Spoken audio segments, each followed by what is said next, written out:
the PDP is ready to storm polling units in areas where the APC is strong, either to disrupt voting by attacking voters or simply carry away voting materials.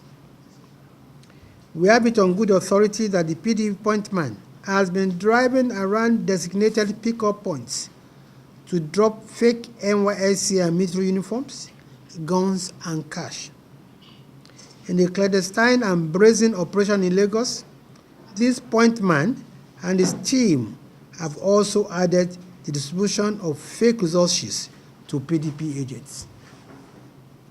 At a popular Maryland vendor stand, which is one of the muster points for the PDP talks, 3 big bags containing NYSC polo shirts, as well as fake police and army uniforms, were handed over to some PDP thugs by the agents.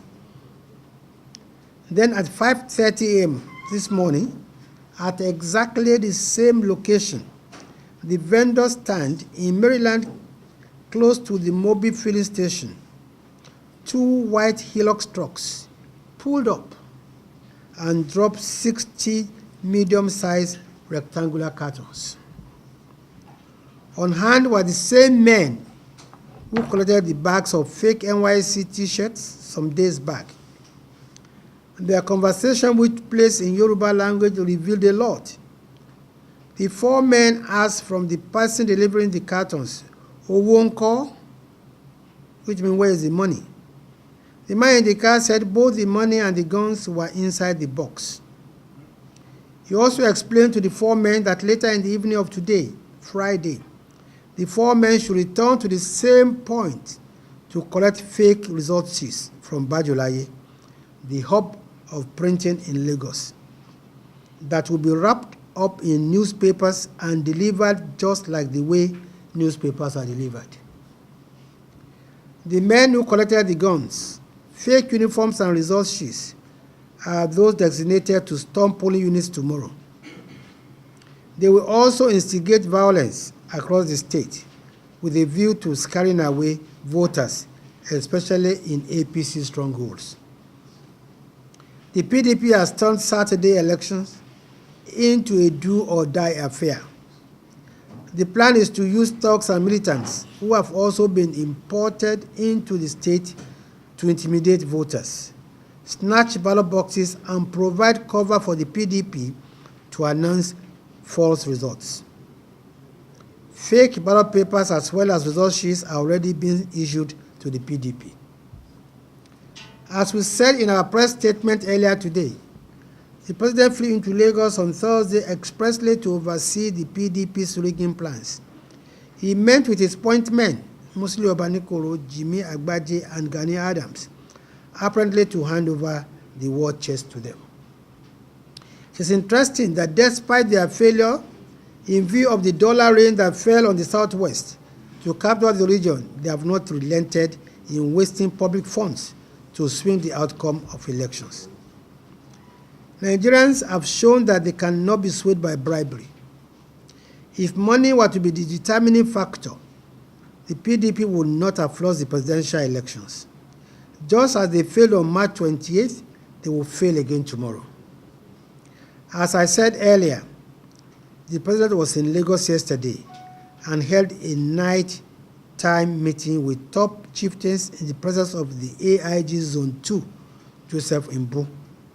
The meeting discussed and perfected plans to rig tomorrow's governorship election in Lagos State.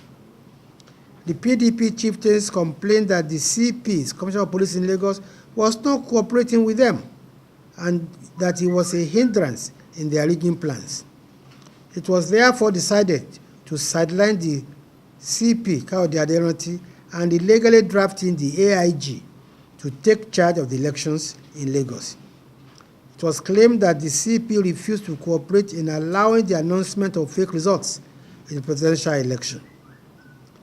Acting on Jonathan's directive, AIG Imbu stormed the Lagos Police Headquarters today and took over the CP's office, claiming he is now in charge of the election in Lagos. Meanwhile, the IG of Police, Suleiman Abba, posted the DIG in charge of training in Abuja, Mr. Argungu, to oversee the election in Lagos. Imbu had been posted to take charge of affairs in Ogun State. The president, by his directive, has overridden the directives of the IG without his knowledge. The CP Lagos, Mr. Kaori Aderanti, has resisted the rigging attempt and insisted that due process must be adhered to constitutionally. In the same vein, the resident electoral commissioner, just as he did during the presidential election, is also insisting on free and fair elections in Lagos State. The PDP is attempting to use Imbu and the GOC, who is Jonathan's relation, to force a forced result on the resident electoral commissioner.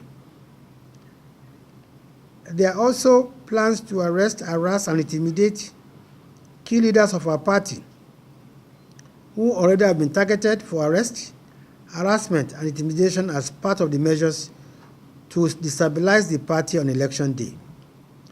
Key point men have been designated to invade the residences of these leaders starting from this evening.